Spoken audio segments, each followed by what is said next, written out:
Les propongo repasar algunos conceptos bastante novedosos de la investigación científica acerca de cómo nuestro cerebro no solo percibe, sino que predice el mundo. El fenómeno de la codificación predictiva, el rol de las emociones y cómo atribuimos significados a las percepciones. Nuestro cerebro genera continuamente modelos del mundo que lo rodea. Predice la explicación más plausible de aquello que está sucediendo en cada momento, es decir, de la información que recibimos a través de los sentidos. El problema es que a veces esa predicción es errónea, hay un error predictivo. Esta discrepancia entre lo que predecimos y lo que recibimos nos produce disonancia cognitiva. Si la predicción se corrige para adecuarla a lo que reciben los sentidos, aprendemos. Pero si hay alguna dificultad en hacer este ajuste, se pueden producir trastornos del aprendizaje, ansiedad, depresión, dolor o fatiga, como veremos más adelante.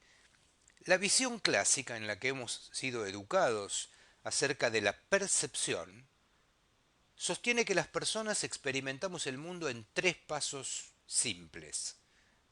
Recibimos información de nuestro entorno a través de los sentidos, ese es nuestro input, procesamos esta entrada en los niveles cerebrales superiores y respondemos a esa entrada en consecuencia con un output. Pero toda la investigación reciente parece sostener que no sólo la información fluye de nuestros sentidos a nuestra corteza cerebral, sino que nuestro cerebro va prediciendo la entrada de nuestro entorno y dándole significado, influyendo en el propio proceso perceptivo. Es decir, es una ruta de dos direcciones. Lo que viene de afuera hacia el cerebro, sumado a la percepción modificada por lo que el cerebro cree. Esto se denomina procesamiento o codificación predictiva.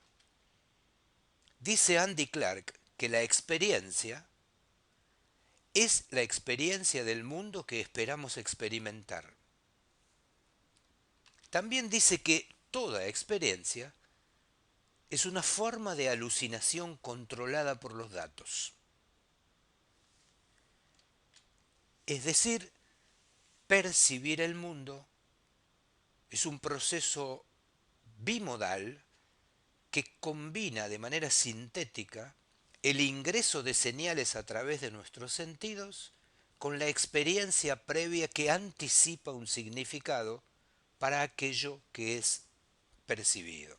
Esto se produce en varios niveles del sistema nervioso central y se va corrigiendo la percepción con su interpretación y viceversa hasta ser una interpretación definitiva de lo que estamos percibiendo. Sintéticamente, no todo es percepción. Nuestro cerebro no es una tabula rasa ni una cámara Polaroid que registra la realidad tal como es, sino que la combina con nuestras expectativas. ¿Por qué el concepto de codificación predictiva es importante en la clínica médica? Porque nos demuestra que ante percepciones ambiguas, incompletas, con escasa información, el cerebro resuelve esta incertidumbre asignándoles un significado en base a su experiencia. Dice la doctora Lisa Feldman Barrett que nuestras percepciones no son como una fotografía del mundo, ni siquiera son como una pintura de calidad fotográfica, como por ejemplo las pinturas de Vermeer.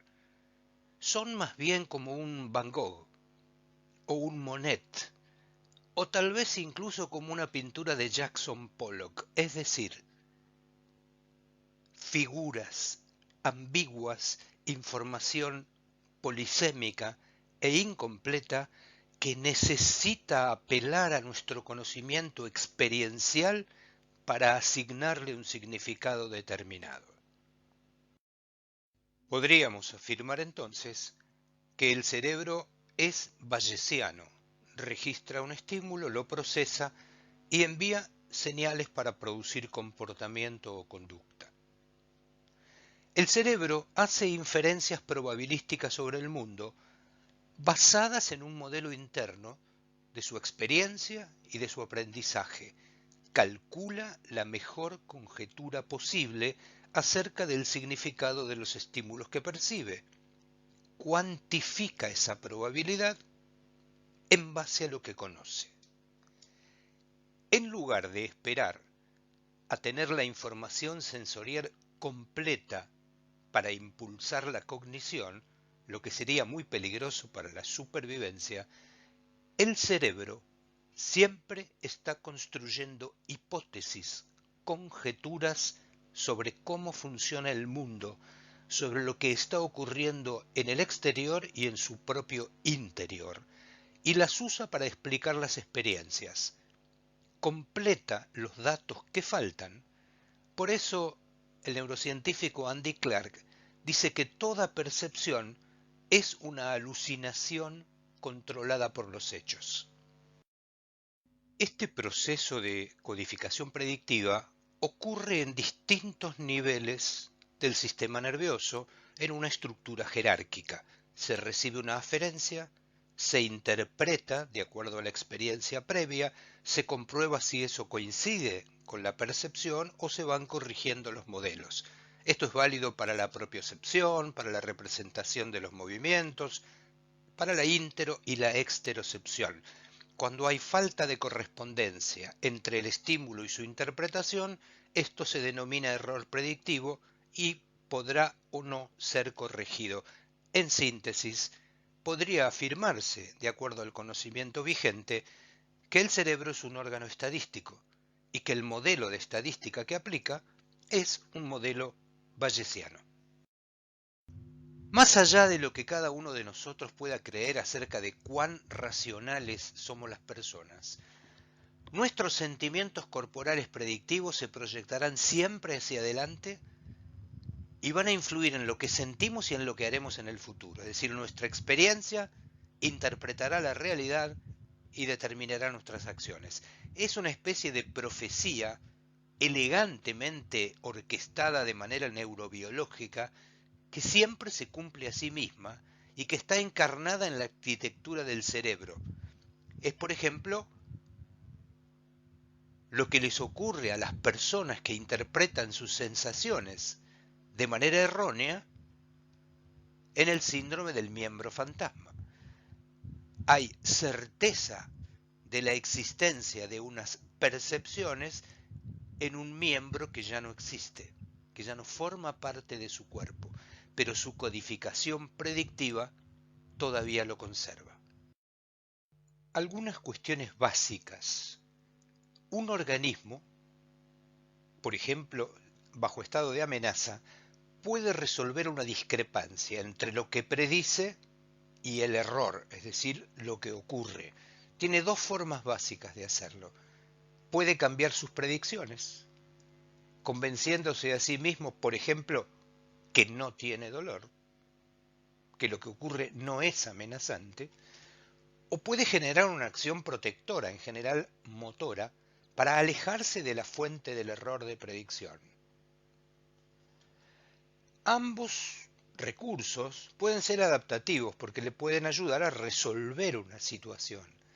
Esto dependerá de la magnitud del estímulo y del contexto, que es lo que le da significado a un estímulo. Decimos que la respuesta es homeostática cuando es refleja, es decir, se producen acciones correctivas automáticas que cumplen con las creencias. Siento que esto me amenaza, desencadena una acción motora de huida.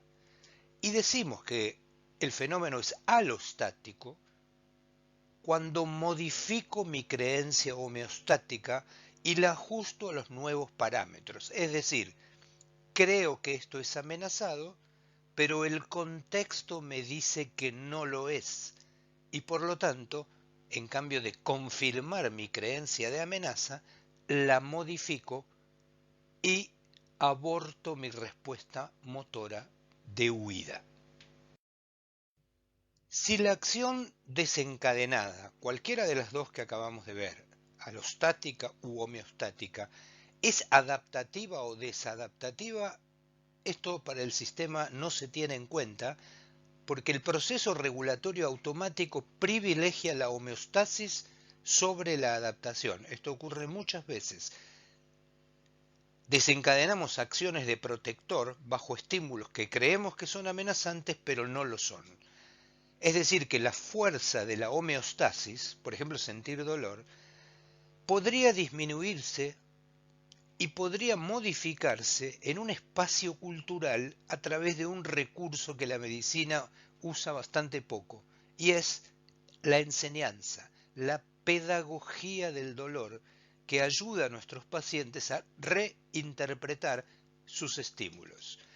Debe fortalecerse este fenómeno mediante esfuerzos intencionales guiados por valores humanistas por parte del médico, que entienda que lo que el paciente siente es real y que el foco de la terapéutica a instalar no es matar la señal, sino ayudar al paciente a resignificar lo que la señal señala. Esto está muy bien descrito por el neurocientífico Antonio Damasio en varios de sus libros, pero muy particularmente en este, El extraño orden de las cosas. Hay mucha bibliografía y mucha evidencia respecto de este modelo teórico. Alguna de ello, lo que se llama codificación predictiva enactiva, dice algunas cosas que conviene tener presentes. El significado de un estímulo es un producto encarnado en el cuerpo, es decir, se siente y se interpreta con el cuerpo. Nace de nuestra relación con el contexto y de las valencias afectivas o señales emocionales de la interacción social donde un estímulo sucede, no necesariamente de la correspondencia abstracta entre el signo y el referente, por ejemplo, entre el dolor y el daño. Las percepciones y los pensamientos siempre tienen una valencia afectiva. Es muy importante recordar que cualquier estímulo lo tiene y que no puede no tenerlo.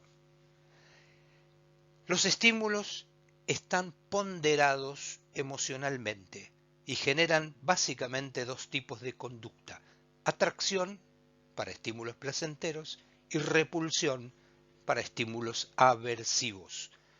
Estos sentimientos están esculpidos en la neuroplasticidad y en el entorno ecológico donde se han gestado. Son los verdaderos contornos semánticos de la mente, es decir, lo que da significado a las percepciones. Los sentimientos configuran la percepción, el pensamiento, la toma de decisiones y la conducta. Este modelo nos permite enriquecer la interpretación por encima del estímulo, que es lo que hemos hecho durante muchos años. ¿Qué es el dolor? Hay muchas definiciones posibles. El neurólogo español Dr. Arturo Goicoechea afirma que el dolor es una percepción aversiva y protectora que contiene implícitamente una evaluación aprendida de amenaza de daño necrótico, consumado, inminente o imaginado, y que incita a una conducta motora de evitación y a una indagación acerca de las posibles causas de esa percepción. Es fundamental que incorporemos conceptos de codificación predictiva a la interpretación clínica de la realidad. Por ejemplo, Ante un estímulo amenazante, un instrumento punzocortante que se acerca a nosotros, ocurren distintos fenómenos. Bajo amenaza o estrés intenso, las señales de amenaza inducen predicciones propioceptivas que movilizan las acciones motores de retirada. Nos alejamos de la fuente de estimulación para volver a la homeostasis, es decir, para alejarnos de aquello que nos amenaza. Pero como es muy importante para nosotros comprender que la interpretación del mismo estímulo es contextual y basada en la experiencia previa de quien lo percibe, uno podría decir, veamos otro ejemplo. Si las predicciones de amenaza de nivel superior de la corteza prefrontal neurocognitiva nos indican que efectivamente un instrumento punzocortante se acerca a nosotros, pero nuestra experiencia y el contexto nos indican que esa estimulación nociva no es peligrosa. Entonces las predicciones del dolor pueden cumplirse, pero no van a comprometer los reflejos motores de retirada, es decir, existirá la amenaza, pero la interpretaremos de otra manera y nos quedaremos quietos. En términos de estímulo, que nos amenacen con una navaja o que se acerquen los instrumentos del odontólogo se parecen, pero en términos de interpretación difieren enormemente y generan respuestas motoras y fisiológicas muy diferentes. Veamos otro contexto para apropiarnos de la idea de la codificación predictiva. El dolor es protector. No existen señales ni receptores de dolor, sino aferencias que informan al cerebro para que decida si esa aferencia que está recibiendo es o no es una amenaza para la supervivencia. A veces, aunque parezca increíble, contribuye más a la supervivencia no sentir dolor ante una lesión grave que sentirlo. Estamos intentando encontrar aplicaciones clínicas al proceso de codificación predictiva. El mismo estímulo, en contextos diferentes y con experiencias previas diferentes, adquiere significados diferentes. Por ejemplo, percibirse amenazado, muy en particular, si eso ocurre sin un apoyo social significativo, sensibiliza al circuito córtico-amigdalino. Hay mucha evidencia al respecto. Esto estimula el eje hipotálamo-hipófiso-adrenal. En un estado de permanente hipervigilancia, se activa la respuesta inmune, se promueve un estado inflamatorio crónico de bajo grado y aséptico. Después nosotros vemos los marcadores cuando analizamos el laboratorio de nuestros pacientes. Esto desencadena una conducta. A cada fisiología y en cada contexto le corresponde una conducta. La conducta que desencadena es lo que se conoce como modelo evitativo del miedo. Es un mecanismo que facilita que el dolor agudo se convierta rápidamente en dolor crónico. Es decir, el contexto de percibirse amenazado, no importa si se está o no amenazado, pero si uno se percibe bajo amenaza, y muy en particular si se siente solo, desencadena una respuesta neuroendocrina poderosa que genera un estado de hipervigilancia, activación inmune inflamatoria y una conducta coherente con este fenómeno, que denominamos modelo evitativo del miedo. Este es el contexto, el subsuelo, que facilita la aparición del dolor crónico sin daño. Es decir, hay explicaciones. Lo que ocurre es que el modelo en que hemos sido educados los médicos no contempla esta compleja fisiopatología que vale la pena empezar a aprender. Insistimos en que la codificación predictiva hace que la respuesta no dependa solo del estímulo, es decir, no sea refleja y automática, sino de su interpretación contextual y experiencial. Esto se basa en la teoría de las señales. Allí se aclara que una clave es la evidencia de un hecho que solo se convertirá en señal si el receptor la transforma cognitivamente en información. La misma clave, en distintos contextos, opera como señales diferentes y por lo tanto brinda una información distinta. En clínica hay muchas claves que nunca se convierten en señales porque nuestro marco teórico no puede asignarle significado. Por ejemplo, el dolor sin daño es una clave que para los médicos no se convierte en señal porque nuestro marco teórico no nos permite asignarle un significado fisiológico. No entendemos por qué una persona puede tener dolor, a veces intenso, y nosotros no encontramos un daño estructural que lo ocasione. Sentir dolor en ausencia de daño estructural resulta protector si el contexto es evaluado como amenazante. Ya vimos hace un momento que a veces resulta protector no sentir dolor, incluso en presencia de daño, en contextos de alta amenaza. El modelo de la codificación predictiva que estamos introduciendo en esta breve charla nos permite entender que no todo dolor implica daño, que un síntoma es siempre una evaluación predictiva, que un síntoma es también siempre una sugerencia conductual y que ambas, la evaluación y la conducta, pueden estar equivocadas. A eso se denomina error predictivo. ¿Qué deberíamos hacer los médicos?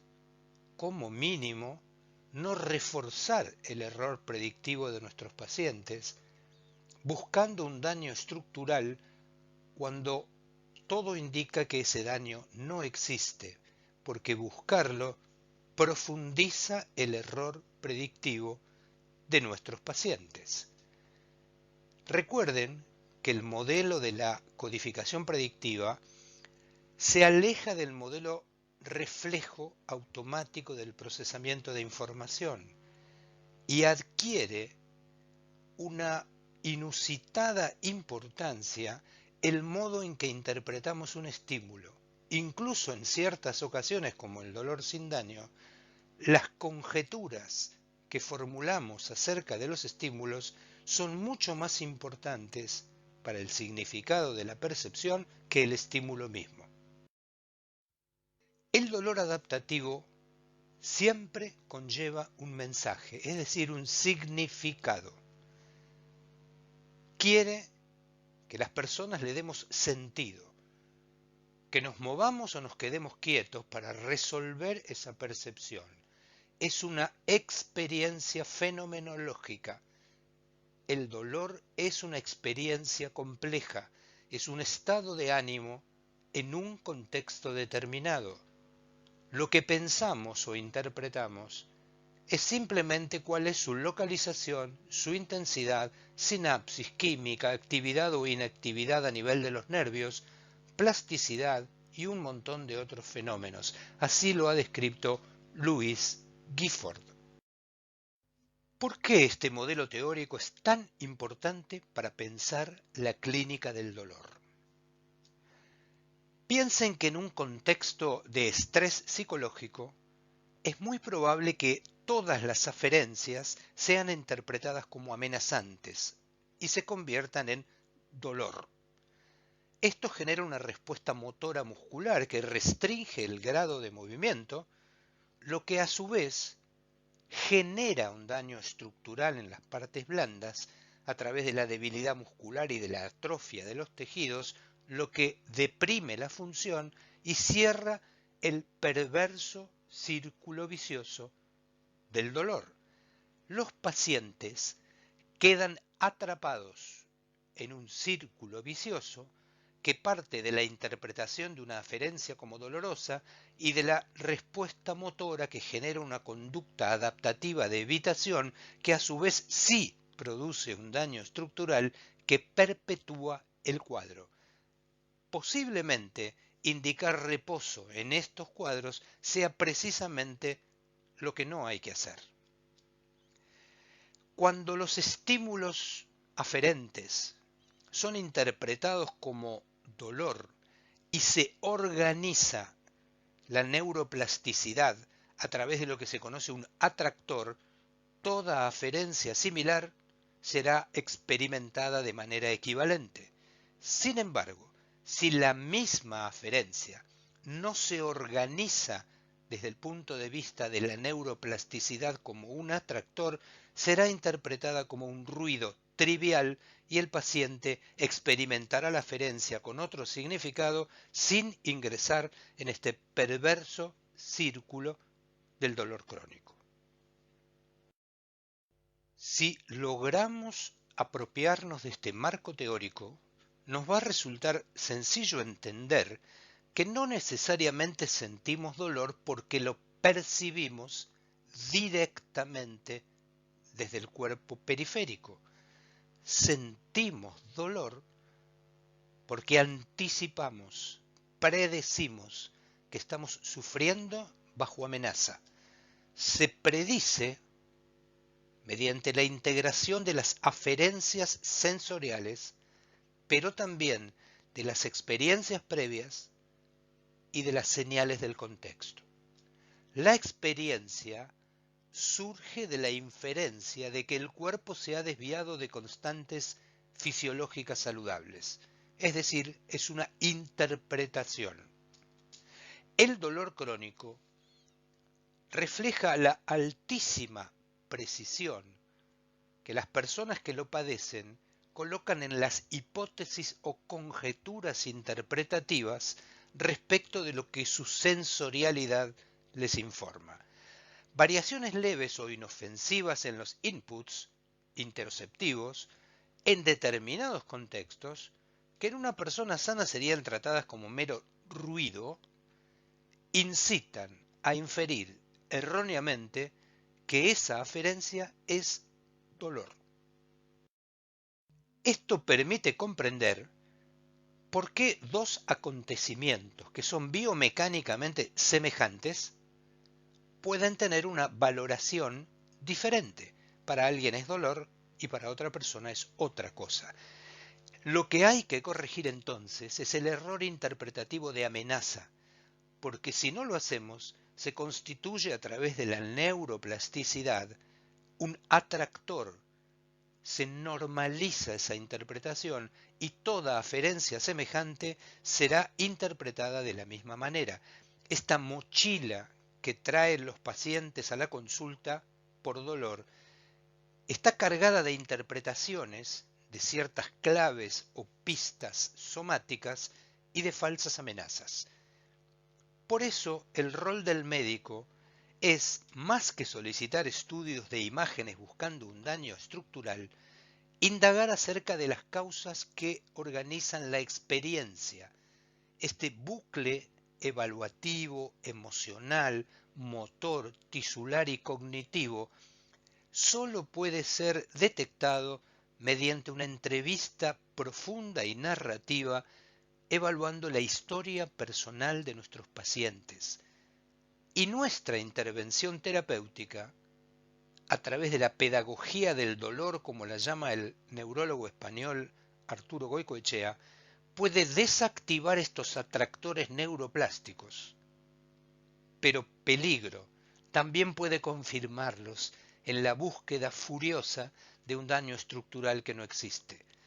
Los cambios en el esquema corporal, la kinesiofobia, los patrones motores protectores, lo que se llama efecto cenicienta, los cambios en los tejidos, en la matriz extracelular como consecuencia del dolor crónico, modifican la sensibilidad, el procesamiento de las aferencias, perpetúan un estado de hipervigilancia que se manifiesta como ansiedad, depresión, catastrofización, rumiación de ideas, pérdida de la atención, la concentración y la memoria.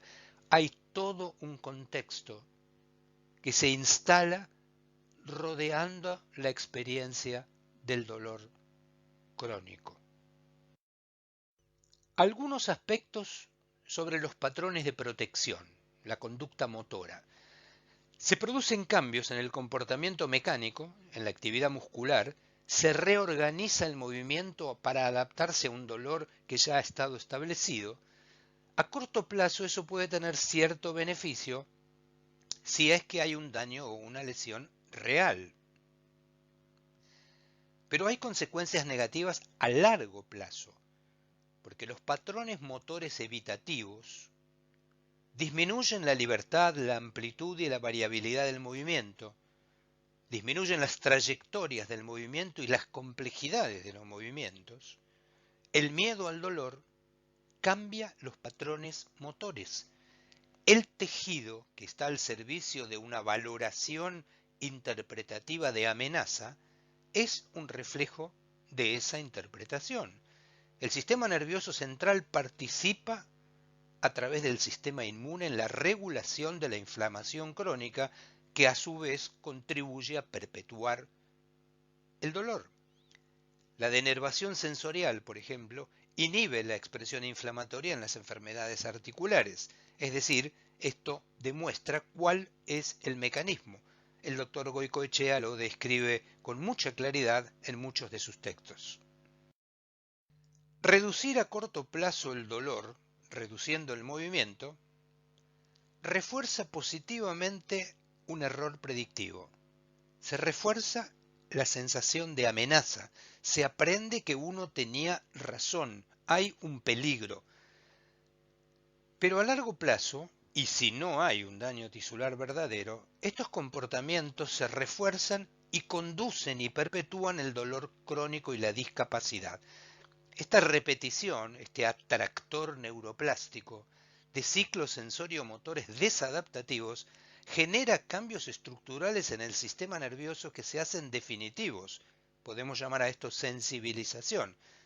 El ciclo de aprendizaje, autoeficacia, detengo mi conducta motora y esto me calma el dolor. Hay refuerzos ambientales, voy al médico y el médico me dice que me quede quieto. Hay un mensaje cultural dominante, que es quedarse quieto al experimentar dolor para evitar un daño o una lesión mayor. Es decir, se refuerza el error predictivo. Las personas, de esta manera, quedan atrapadas en una rutina de peligro y de autoprotección que en la teoría de la complejidad se denomina atractor. Los médicos podemos intervenir sobre el dolor persistente teniendo en cuenta no solo el daño estructural, sino todo este cortejo cognitivo, conductual, subjetivo que lo acompaña. No solo la lesión biológica, muscular y articular, que es lo que hemos hecho siempre, también los mensajes, los significados que se reciben, las actitudes y las creencias asociadas con ellos. En este curso se verán muchas aplicaciones clínicas de este modelo teórico. Una de las principales es desmontar el mito generalizado de la equivalencia entre daño y dolor. Etiquetar a los nociceptores como receptores de dolor no es solo una simplificación, es una desafortunada trivialización, dice el doctor Patrice Wall. Las emociones, la evaluación afectiva de las aferencias, están allí para indicarnos qué tenemos que pensar acerca de lo que estamos percibiendo. Son estados fisiológicos y mentales que señalan la presencia, real o posible, de una amenaza biológicamente significativa en el ambiente. Una de sus funciones es guiar nuestra atención, es decir, nos dicen a qué tenemos que atender y qué tenemos que aprender. Un mensaje final en esta brevísima introducción al tema que nos gustaría dejarles a ustedes está muy bien explicada en este extraordinario libro del doctor Manos Tsakiris. Y dice cosas como estas. Ya no se puede ejercer la clínica bajo el modelo teórico que va del síntoma al daño. Es imperativo incorporar la complejidad de las interocepciones y de la codificación predictiva. Creer que los síntomas tienen un criterio de verdad estructural es absurdo, porque así no funciona la fisiología humana. Casi siempre, la validez de un síntoma es pragmática y adaptativa, es decir, producen una conducta que tiene una racionalidad determinada según la historia de ese paciente y el contexto donde esa persona vive. En muchos casos, tiene más valor predictivo de mortalidad que los test funcionales. Las evidencias muestran montones de personas a las que nunca se les encontró un daño estructural que justifique lo que sienten, pero que lo que sentían predijo la mortalidad. Por lo tanto, es conveniente cambiar nuestro modelo teórico para evaluar los síntomas de nuestros pacientes. Hagamos un repaso final. Nuestros cerebros perciben el mundo y nos perciben a nosotros mismos, exterocepción e interocepción, y esas percepciones son confrontadas con nuestras categorías o conceptos socialmente construidas para hacer predicciones. Esto es dolor, esto es amor. Esta confrontación entre la percepción y la predicción puede generar errores predictivos que son corregidos para generar nuevas predicciones. Es decir, el mundo exterior y el mundo interior nos llegan en una forma de percepciones que son interpretadas y se les asigna un significado de acuerdo a nuestra experiencia previa, a nuestra memoria acumulada, a nuestro contexto, a nuestras expectativas y a nuestro conocimiento. Ojalá algunas de estas herramientas conceptuales que apenas hemos esbozado estimule a alguno de ustedes para encarar la lectura en profundidad y les sean de utilidad como herramientas en la práctica clínica. Muchas gracias.